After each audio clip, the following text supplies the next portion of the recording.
Então, nós estamos no mês de maio, estamos falando de como trabalhar a temática do 13 de maio para além dessa data que durante algum tempo fazia apologia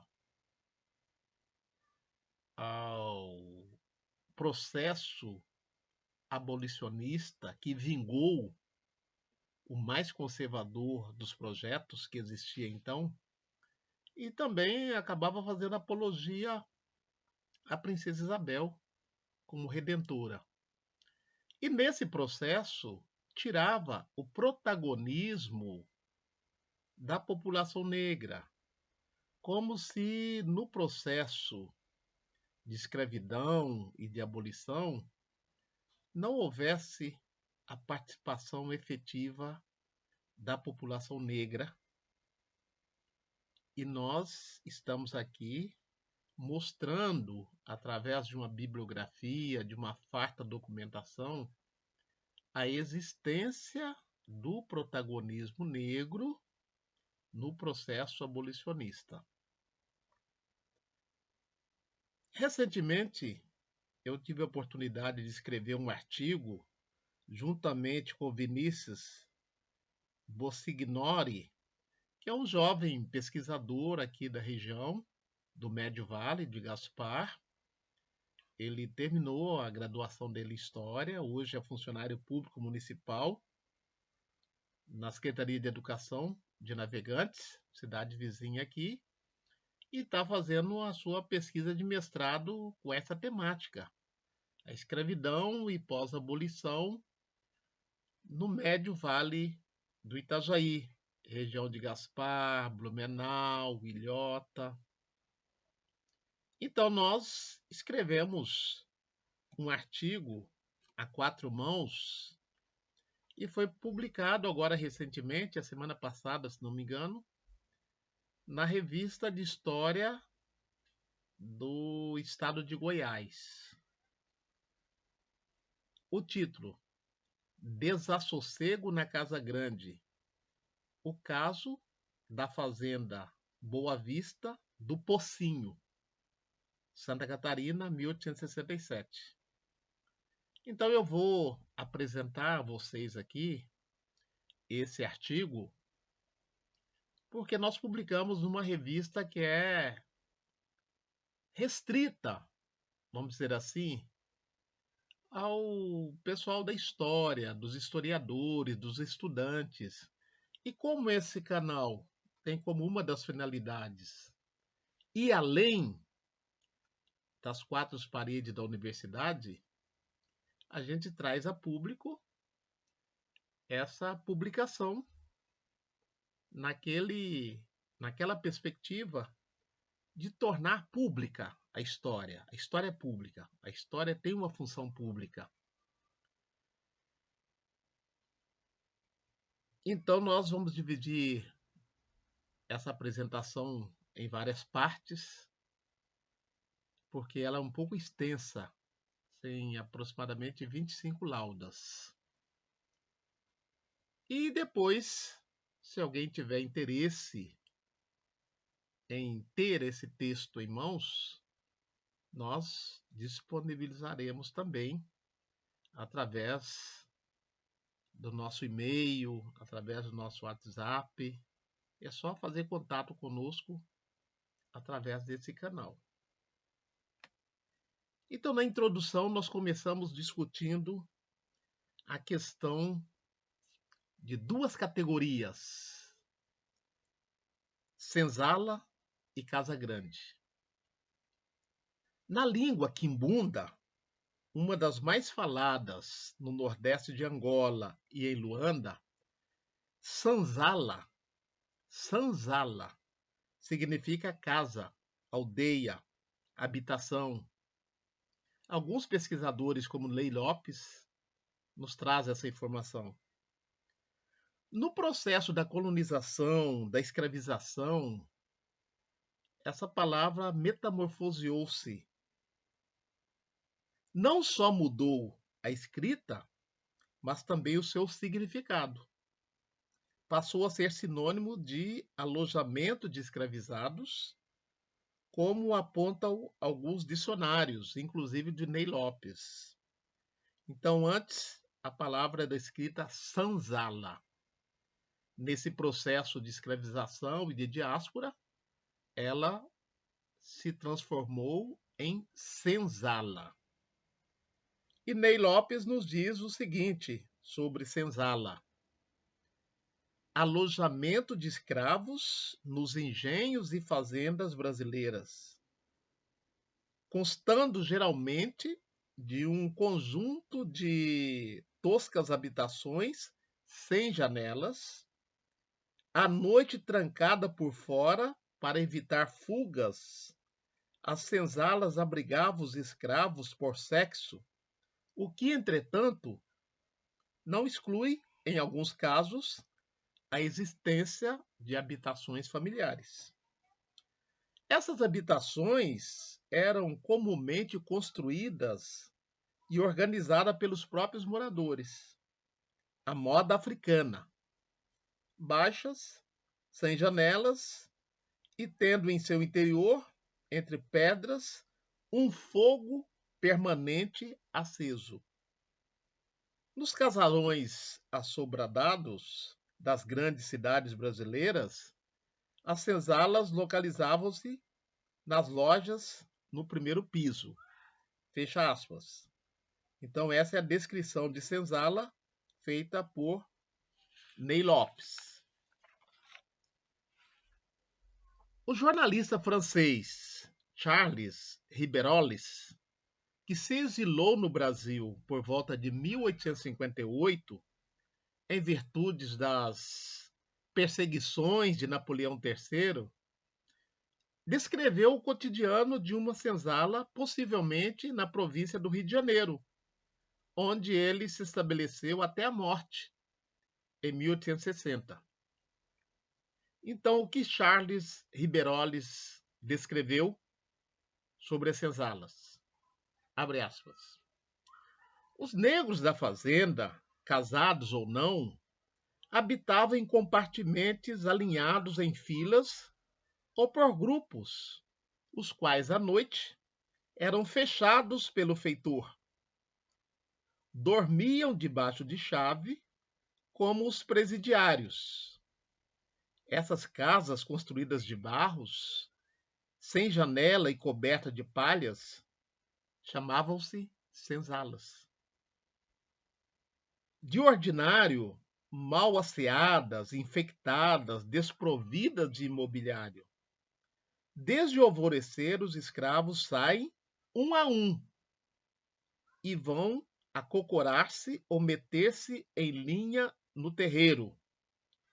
O feitor e os capatazes chegam, contam as cabeças, distribuem o serviço detalhado pelo administrador ou senhor e, após o café, os negros saem escoltados para os campos. Fecha aspas. A Casa Grande, em oposição à senzala, é descrita pelos dicionários sobre a escravidão como lugar do poder.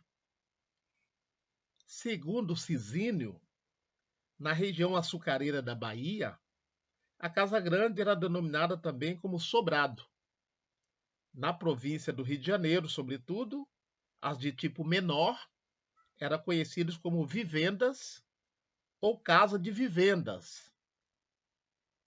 Clóvis Moura assim descreveu uma casa grande: casa da residência do senhor de engenho, espaço social e símbolo de poder escravista. Nela moravam a família do senhor, filhos, filhas, noras, genros, netos, todos sob o seu comando. Nela era separado um local onde abrigava os escravos, domésticos, que prestavam os mais diversos serviços aos moradores. Algumas casas grandes possuíam capelas e capelães. Fecha aspas.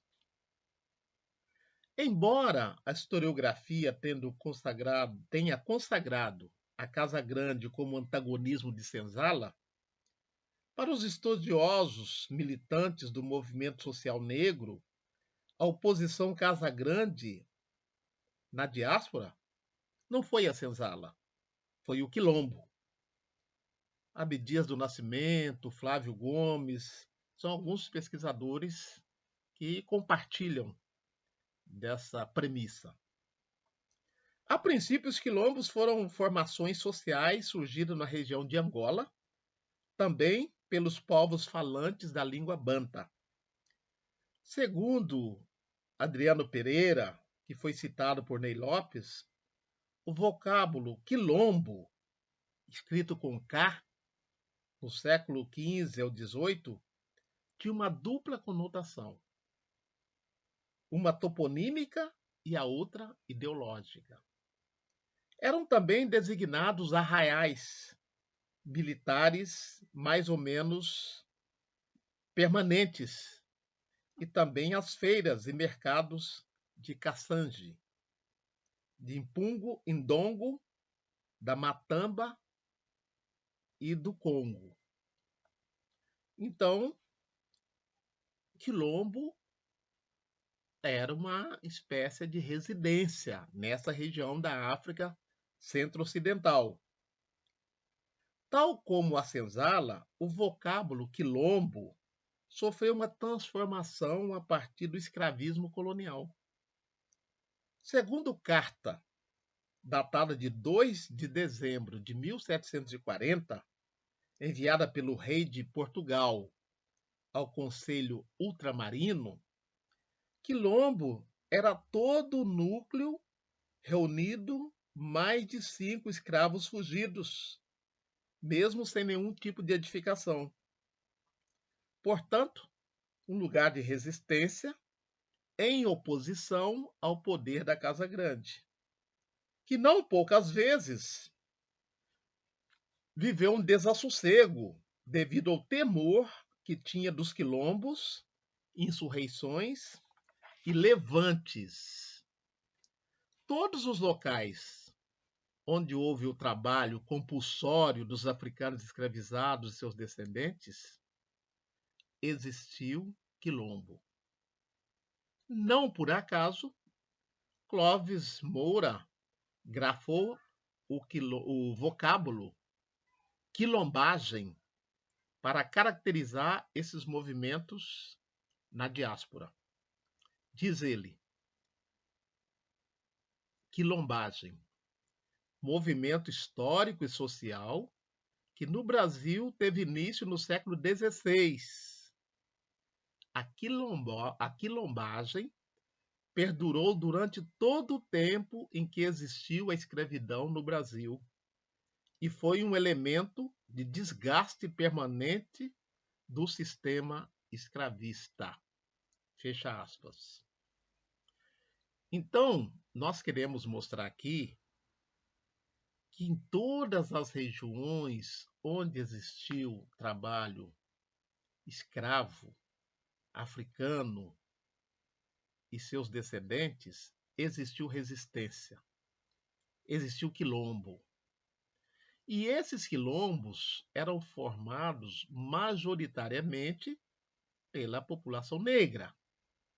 Mas nele também existiam a população branca endividada, que estava fugindo do fisco, que estava fugindo, muitas vezes, de alguma sentença judicial, se refugiava no quilombo. A população indígena também era muito presente nos quilombos. Então, nós costumamos dizer que os quilombos, na história do Brasil, e não só na história do Brasil, porque existiu quilombo também na América do Norte, que eram chamados de cimarrons, marronagem. Existiu na América Espanhola, que era chamado de palenques. Não é?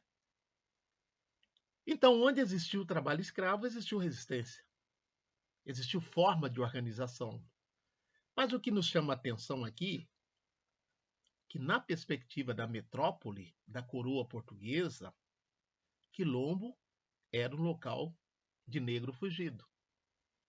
Quando, na verdade, era uma forma de organização social, política e econômica. Hoje se usa muito o verbo aquilombar-se. Aquilombar-se é organizar-se, sobretudo aqueles que estão sendo oprimidos.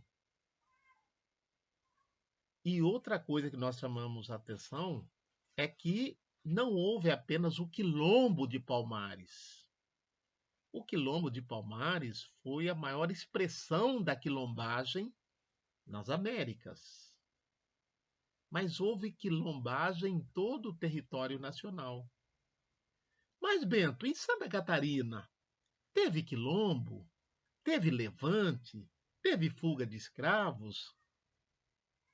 Olha, gente, durante muito tempo se teve um discurso historiográfico que, pelo fato de Paraná, Santa Catarina, Rio Grande do Sul não ter havido o latifúndio da cana-de-açúcar, do algodão, do café ou da mineração, que a escravidão aqui teria sido quase nenhuma, insignificante, uma exceção. Na verdade, não é bem assim, não foi bem assim. Os historiadores, as historiadoras que defendiam esse pressuposto faziam um comparativo da história do Brasil meridional. Quando eu falo Brasil meridional, estou falando de Paraná, Santa Catarina e Rio Grande. Eles faziam um estudo comparativo com a região sudeste, com a região norte, com a região nordeste e centro-oeste. Então, quando eles não viam, né, uma plantation, o que era plantation? Era uma grande plantação, né, um latifúndio que exigia mão de obra de escravizados. Aqui em Santa Catarina, nós tivemos o trabalho de escravo africano, sim. Já falei aqui que mesmo nas colônias de colonização alemã, tivemos a presença de escravizados. Nós temos gravações, postagens aqui nesse nosso canal que já falamos sobre isso, né? Então, as últimas pesquisas, quando eu falo as últimas pesquisas, nos últimos 20 anos, 30 anos, a partir de 1988, que foi o centenário da abolição, e novas perspectivas de pesquisas e de olhares sobre a escravidão e o pós-abolição surgiram no Brasil. O que nós chamamos a perspectiva da história social da escravidão. E a partir de lá, muitas outras pesquisas no Paraná, Santa Catarina e Rio Grande do Sul evidenciaram a presença de trabalhadores escravizados significativamente nessas regiões que eu estou mencionando, no Brasil meridional. Então, essa nossa pesquisa, né, do Vinícius e minha, está nesse contexto de dar visibilidade a um dos maiores escravocratas aqui do Médio e da Foz do Rio Itajaí-Açu, José Henriques Flores. E nós construímos esse artigo a partir de documentações que nós iremos mostrar a vocês e também a partir de memórias dos próprios descendentes de José Henrique Flores. Se essas evidências ainda não estão nos livros didáticos, há qualquer coisa de estranho. Há rasuras nesse material didático-pedagógico, não é? E uma das nossas funções é justamente tirar essas rasuras para que as pessoas conheçam efetivamente o outro lado da história que por alguma razão não foi contada. Nós, na próxima postagem, daremos sequência a esse artigo que nós publicamos recentemente, denominado Desassossego na Casa Grande, que evidencia uma revolta de escravizados na fazenda de José Henriques Flores. José Henriques Flores.